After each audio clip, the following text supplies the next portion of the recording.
110 տարի առաջ սկսվեց հայոց ցեղասպանությունը, ապրիլի 24-ին ոգեկոչման ազգային օրը հարկավոր է հիշել բոլոր զոհերին և կենդանի պահել նրանց հիշատակը, X-ի միկրոբլոգում հայերեն գրառում է կատարել Ֆրանսիայի նախագահը։ Շարունակենք գործել մարդկության անունից հանուն ճշմարտության և արդարության, նշել է Էմանուել Մակրոնը։ Ռուսաստանը եղբայրական հայ ժողովրդի վիշտը միշտ ընկալել է որպես սեփական, լրագրողների հետ ամենշաբաթյա ճեպազրույցում հայտարարել է Ռուսաստանի ԱԳՆ պաշտոնական ներկայացուցիչը։ Ապրիլի 24-ին լրանում է 20-րդ դարի առաջին կեսի ամենաողբերգական իրադարձություններից մեկի տարելիցը։ Ռուսաստանը առաջին երկրներից էր, որ ճանաչել է հայոց ցեղասպանությունը, շեշտել է Մարիա Զախարովան։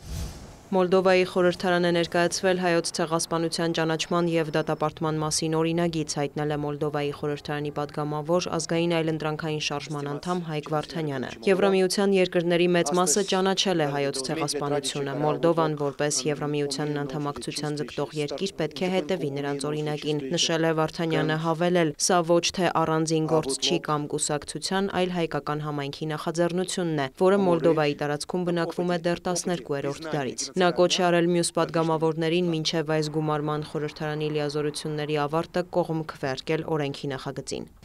Հունաստանի վարչապետ Կիրիակոս Միցոտակիսը ուղերձ է հղել հայոց ցեղասպանության զոհերի հիշատակի 110-ամյա տարելիցի կապակցությամբ։ Հույներին և հայերին ընդհանուր փորձառություններ են միավորում։ Երկու ժողովուրդների հավերժական միասնությունը հանուն ճշմարտության, արժանապատվության և արդարության անխորտակելի է, գրել է Միցոտակիսը։ Լիբանանի նախագահ Ժոզեֆ Աունը ուղերձ է հղել հայոց ցեղասպանության 110-րդ տարելիցի կապակցությամբ, ընդգծելով, որ այդ իրադարձությունը ոչ միայն պատմական ցավալի ողբերգության հիշեցում է, այլև արդարության, մարդու իրավունքների և մարդկային արժանապատվության հանդեպ Լիբանանի հանձնառության հաստատումը։ Նա ընդգծել է բռնության բոլոր ձևերին դիմակայելու կարևորությունը։ Աունը բարձր է գնահատել ծագումով հայ Լիբանանի քաղաքացիների ներդրումը, շեշտելով նրանց երկարամյա և կառուցողական դերը Լիբանանի քաղաքական, տնտեսական, մշակութային և գեղարվեստական կյանքում։ Իտալիայի փոխվարչապետ Մատեո Սալվինին ֆեյսբուքյան գրառում է արել. 110 տարի առաջ հայոց ցեղասպանություն, վերք պատմության մեջ ողբերգություն, որն արժեցել է 1,5 միլիոն կանանց ու տղամարդկանց կյանքեր, զոհեր, որոնք պահանջում էին արդարություն և ճշմարտություն, հիշողություն, որը չի կարող և չպետք է լինի մոռացված կամ անտեսված։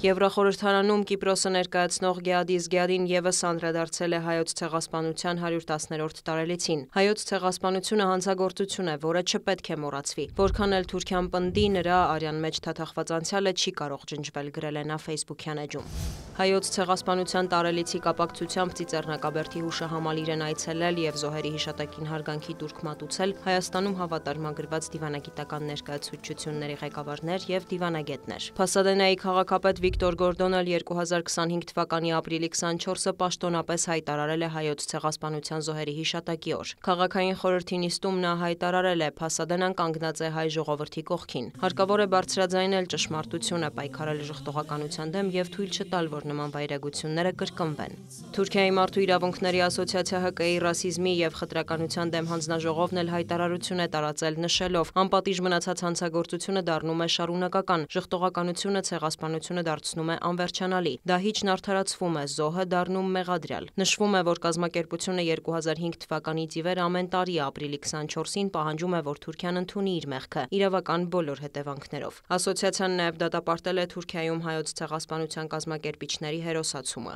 Թուրքիայի հայ համայնքին ուղերձ է հղել Ռեջեփ Էրդողանը. «Կիսում եմ անցյալում հայ համայնքի ապրած ցավը, միաժամանակ հավատացած ենք, որ անցյալի հիշողությունները չպետք է գերության մեջ պահեն ներկան և ապագան։ Նրանք, ովքեր փորձում են վերհանել թշնամանքը և խաթարել մեր միջև կառուցված ամուր կամուրջներն ու կապերը, չեն հասել իրենց նպատակներին», նշել է նա։ Էրդողանը հավելել է. «Թուրքիայի մշակութային, քաղաքական, տնտեսական, կրթական և սոցիալական կյանքում արժեքավոր ներդրում ունեցող հայերի, ինչպես նաև մյուսների խաղաղությունը, անվտանգությունը և բարեկեցությունը Անկարայի առաջնահերթությունն են»։